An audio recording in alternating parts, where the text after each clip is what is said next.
On this episode of AV Week, we talk about college-level training for AV professionals, how to manage your remote workers, and what it's like to be an integrator in the age of COVID-19. All this and more on AV Week. The network for the AV industry. What are you listening to? This is AV. This is AVNation. This is AVNation. This is AV Week, episode 453, Empathy and Inclusion. Support for AVNation is brought to you by Atlas IEP, innovative audio solutions for every business environment, and by QSC, who invites you to go native with the QSys audio, video, and control ecosystem, and by FSR. Hey everybody, and welcome to AV Week, your source for news and information in the AV industry. I'm your host today, George Tucker. Thanks for joining us. I hope you're all doing well and staying safe in place where you need to. Today's show, we're going to have a number of topics, and to help carry me through this are some great guests. First off, we have Corey Schaefer. She's Director of Alliances at QSC. Good to see you. Good to see you, George. Good to see you hosting. Thank you. I've missed it.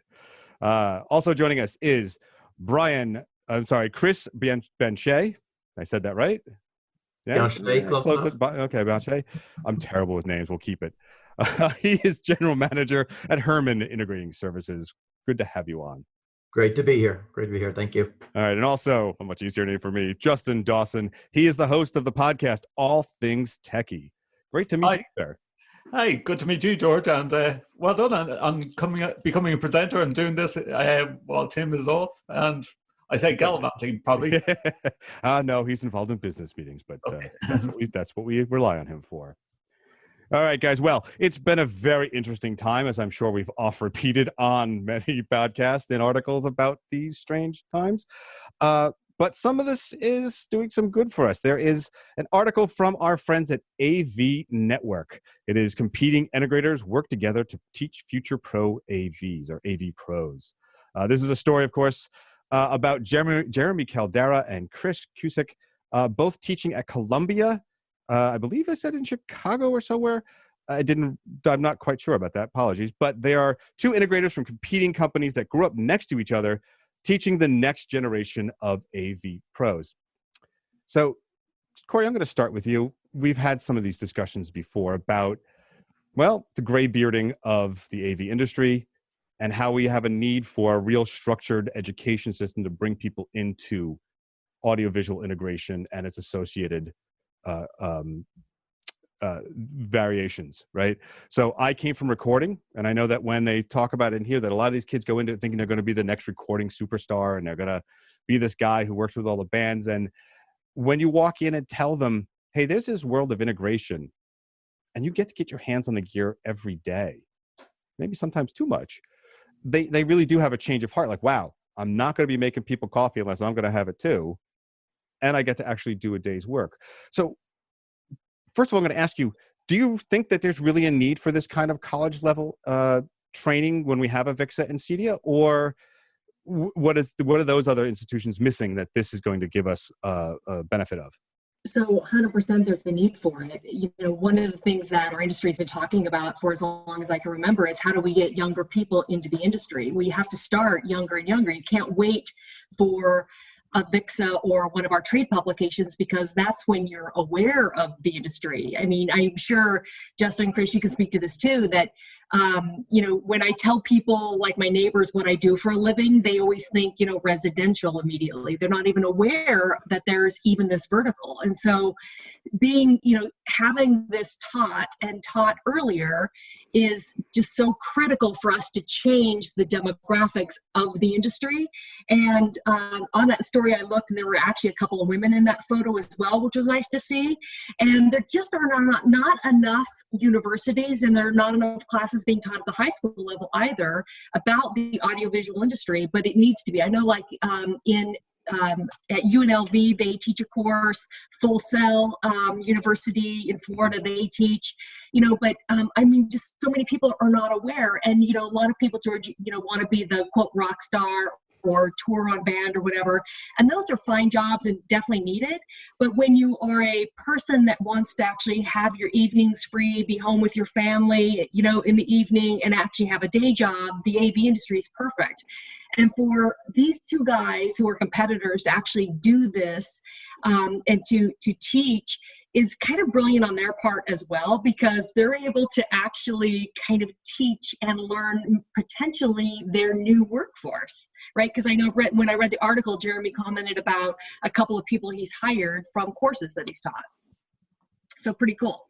Yeah, that is pretty cool. And well, I mean, you say the normal working hours, obviously high-end luxury. Sometimes you're there way too late, sniffing somebody else's dinner and wishing you were at your own plate. Yeah, but you know, when you're loading in a band and loading out or doing sound or whatever, I mean, those are, you know, those are long hours. Yeah, that is the world of I'll sleep when I die. Yeah. Chris, you're an integrator.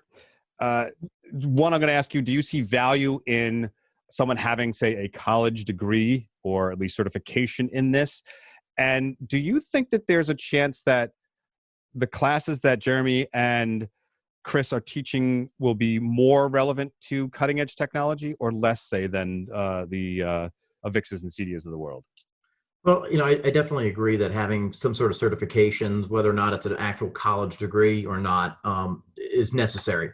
You know, my big challenge, and, you know, we have over 120 technicians that work in our company, and most don't have college degrees, but they have all worked in the industry, and it's always fun to hear their stories because they all have kind of fallen into the industry. Nobody really set out as a, hey, I'm going to leave high school and I'm going to go get into the AV industry. I know I didn't. But at the end of the day, you know, one of the challenges, I've got 3 sons who are all who've all graduated high school, and I've always joked with them. I'm like, did anybody ever ask you or mention that there's an industry of AV out there that you as a high school student could go and, you know, seek a future in? And, you know, obviously it's not on the list of like future jobs that most high schoolers leave with. And then there's really no path to go there. A number of years ago, I met with a local community college here, and I was talking to one of the folks who's a director of programs for this community college. And I said, you know, have you guys ever considered, I mean, there's this whole world of AV. We're always looking for technicians. Have you ever thought about, you know, teaming up with the AVIXA, at the time they were Infocom, to create courses? And his point is that they just don't feel, they're like, yeah, we've been approached, but we just don't feel there'll be enough people that would sign up for these classes. And then, you know, one of the things that these, you know, community universities are trying to, trying to do is, you know, place these guys into the real world afterwards. And how many opportunities are there? I mean, I'm here in Tampa, Florida. There's a handful of integrators, but, you know, if tomorrow 20 guys graduated from a local community college and we said, hey, great, you know, there's not 20 open jobs right now in the Tampa market. Maybe there is. I can't say. But that's one semester. I don't know that the next semester there'll be another 20, and the next semester will be another 20. So it is kind of interesting. You had mentioned a few like Full Sail, and there's a bunch of other organizations out there that do recording and stuff. I'm actually on an advisory board for one of those companies and or one of those schools, and I find it interesting because they have one class on AV integration. You know, everything else is, like you said, that, you know, all around recording and production and all that stuff. And that is the sexier part of our AV industry. There's no question. I graduated with an audio engineering degree, and I love doing live sound. That was awesome. But I also, as you mentioned, grew tired of being up all night and loading out and loading in and doing all that kind of stuff. So, you know, this is it's a great alternative. But you find out about it too late. You know, you're already now, you know, past 30 on your way. You know, I need a career, and you know, a lot of people aren't going back to school for it. We spend a lot of time, a lot of money on educating our guys. We utilize all the manufacturers for training and things of that nature, so people have certifications. So yeah, I wholeheartedly believe there's definitely a need, and would love to see some movement to get, like you said, the younger generation moving in that direction. Well, Justin, to that point, to Chris's point, and to Corey's actually earlier, your podcast deals with, I would say, a lot of commercial tech as well as, you know, the off the shelf stuff, right? The high end stuff, right? So that audience, do they see value in this sort of custom integrated high end audio? I mean, the stereo files of your aren't really there. So how do we get that crowd to understand and come over to this side? I think, George, I agree with everything Corey and Chris has said. In the Irish perspective, there isn't colleges that's teaching audiovisual. now I studied, for example, broadcasting, and I came out and did a media production degree, ended up working with a top 4 financial firm, global financial firm, and eventually got into audiovisual. But people will actually say, what's your IT qualification that you have? And this is the problem. Everyone sees AV as IT, and there's not enough selling point. And I think what Infocom did in the past 2 years, or maybe it's 3 years now, and became a VIXA, it's selling this method of talking to the younger people and getting them involved with audiovisual.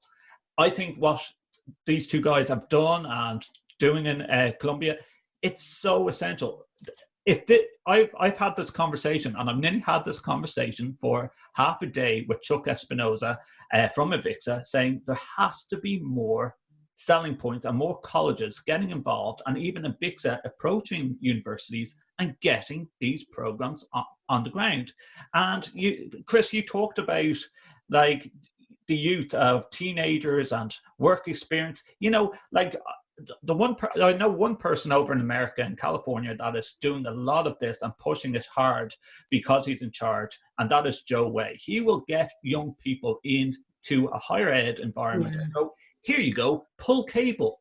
Now, like literally, I wouldn't have pulled cable. I wouldn't be an installer. But like, if you can get people in young, even doing live bands and live gigs, be a roadie for a while to get the experience. And Justin, it's about building awareness, right? So it's when people are aware, because not everybody's going to be a recording engineer, or not everybody's going to be a broadcaster. And so what are these other roles? And so that's the best thing these guys are doing at Columbia, is building awareness about the real world and all of the opportunities. And we just need so much more than that. That's a great point, Corey, because one of the things that we find, especially when somebody applies for a job with us and we see they have Full Sail in their background, we know they spent a lot of time behind a mixing board, but not a lot of time with their head in the ceiling, getting insulation in their hair and pulling cables and, having to carry on a tool belt. And that a lot of times they're not very successful in it, because it's a lot harder job. You have to, we're mixing technology and construction and working, in buildings that sometimes don't have air conditioning, far cry from working in a nice plush studio. So. Right. And as an integrator, when you're looking to hire, it's, you really need the help right away, but many times it's on the job learning, right? So you can hire somebody with some knowledge and go ahead and put them on a job site from day 1 or day 2. That would be huge, because, until COVID hit, I think our industry is really struggling to get talent. I mean, there are a lot of positions open.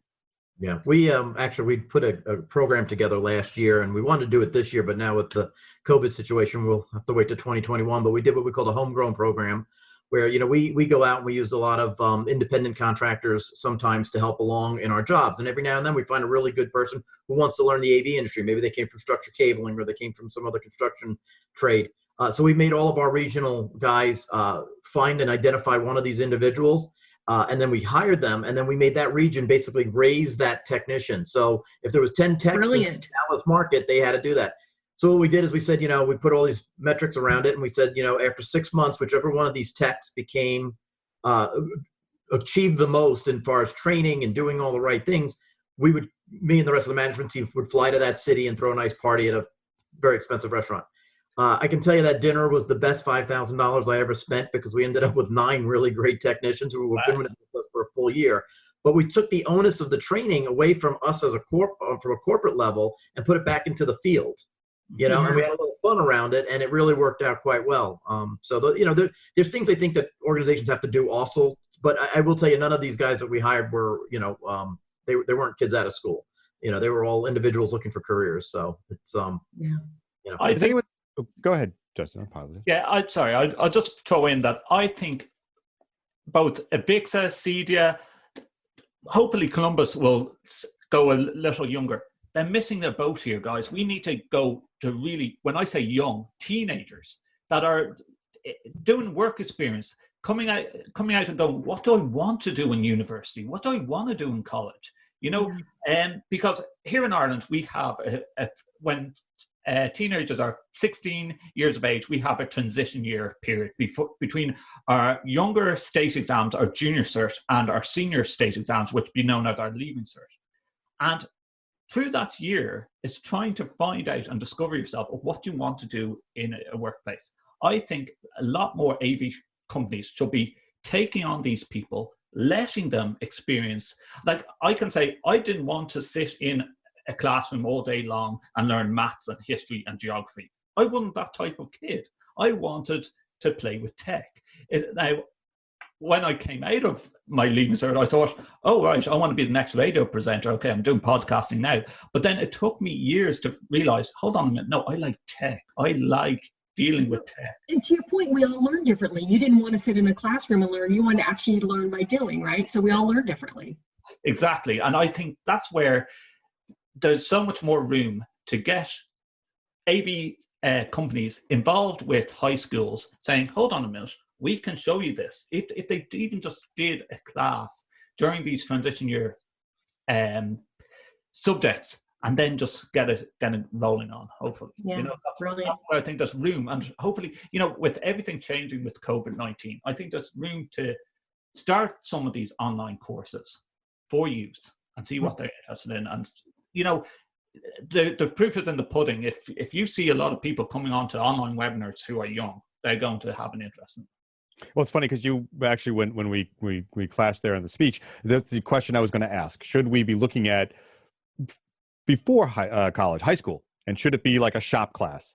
I mean, I don't do much woodworking, but I enjoyed the heck out of doing that. And when I was of age in high school, we had a car shop, where you could do mechanics.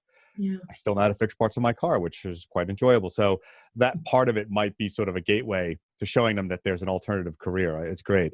All right, so let's move on, though. We have a couple more topics to carry today. From our friends at Commercial Integrator, 4 tips for managing remote workers. Okay, we're all sort of working remote these days, if we're working at all, or if we're doing podcasts, or working remotely. This article goes on to talk about ways to make those remote meetings work. I'm going to start with you, Chris. Do you obviously have a staff? Are they working currently? Oh yeah. Okay. Yes. And we've been accustomed to remote management because our technicians are spread out over about 25 different markets around the U.S. So we've had to manage all of our regional guys, who are out doing the install work. The difference for us now is the office staff, which is about 30, are all now working from home. We've been having obviously a lot more online meetings. It's amazing how many meetings you can cram into a day on Zoom. When I miss traveling, that's all I can say. And I miss people. But, the biggest thing with my management team, one of the things we took, because we knew that there was going to be a slowdown, we actually identified a number of projects that we've always said, wouldn't it be great if we had a few months to actually do this or do that? And we're going to be going through later this year an ERP change for our company.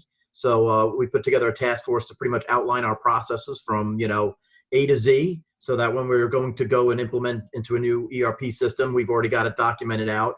So we're trying to make the best of the time. But what for me, as far as managing the staff, like I said, it's a lot more meetings. We set a lot of goals, timelines, and, we have regular check-in points every week with different groups to say, where are we with this? Where are we with that? We also assigned a lot of training. My project management team, they're a good team, but, let's face it, everybody can always learn more. Avixa offered up free training from project management. So we've got everybody going through all of the courses that are associated with that in their free time. And, we put deadlines to get these things done. So it's a different way of managing. We're having every so often some happy hours online, which is just weird because now it's just drinking at home with people on your screen watching you, as opposed to just your cats watching you. So it's just a different world now. I'll be glad when that's done too, because it's much more fun doing that at a bar.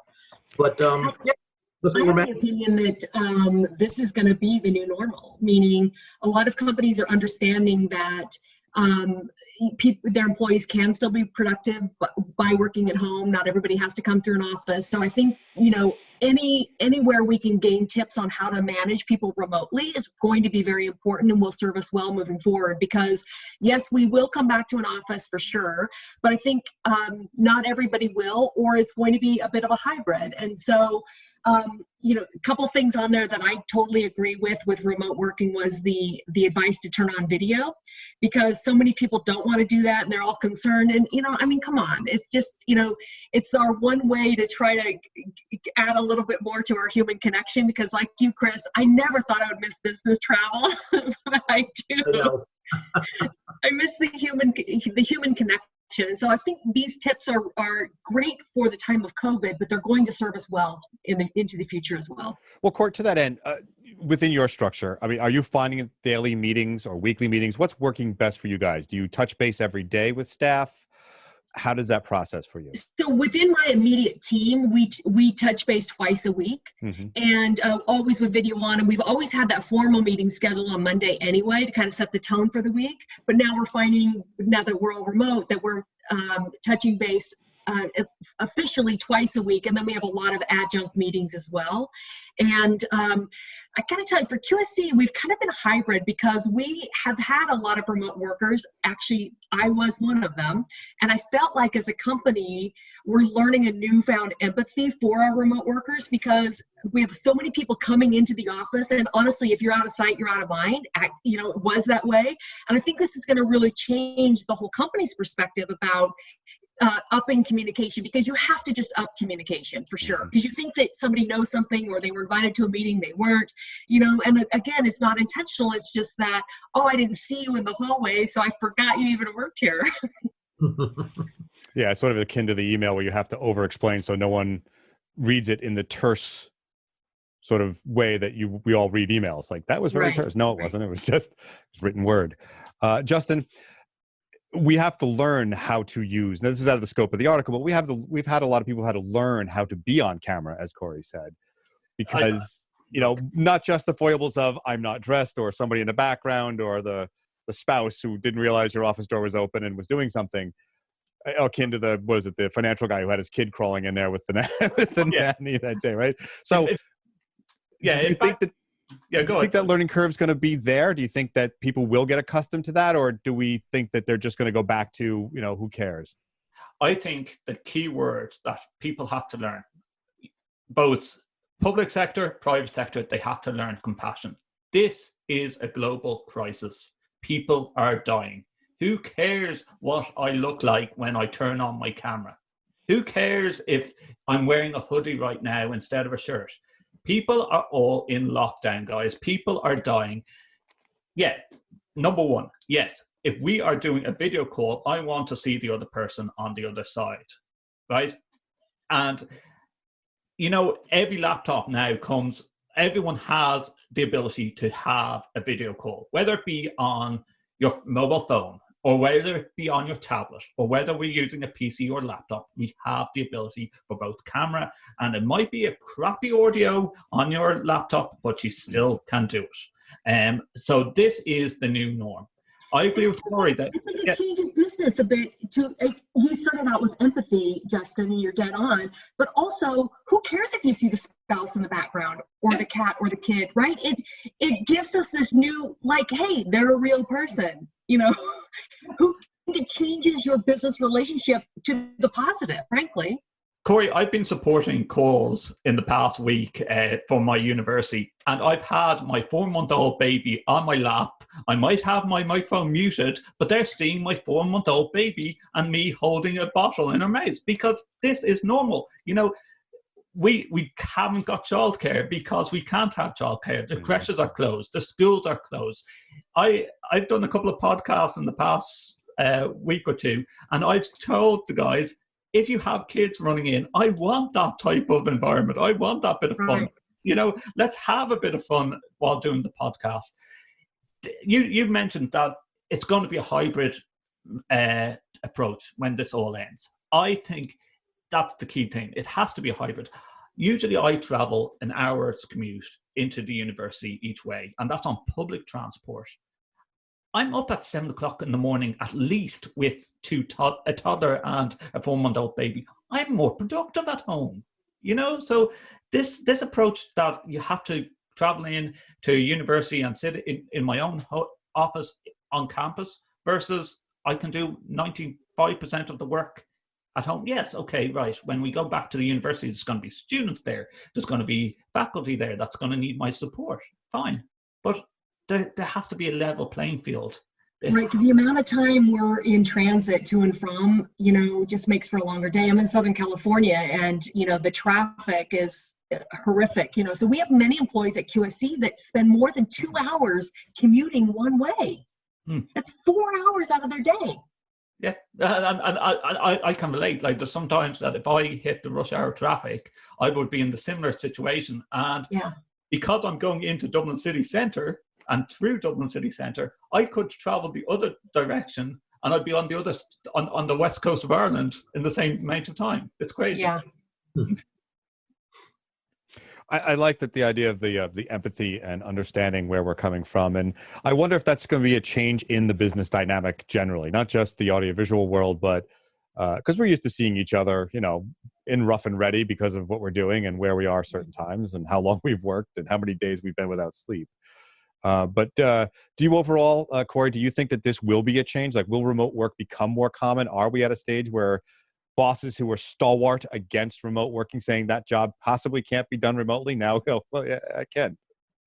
I 100% believe this will be the new norm. I mean, of course, I think because we're all craving human interaction, we also know that this is not a replacement for real human interaction either. And there will be certain situations where it's important for us all to connect. But I think now everyone can see how productive people are working from home, of course, depending on the job, right? So, I mean, we have roles, manufacturing within QSC. You can't do that at home, right? So there still are those certain roles that make no sense to be remote, but there certainly are a lot of roles, and kind of by just diving in and doing it causes those people to go, okay, I get it now, right? So sometimes we just have to learn our way through things.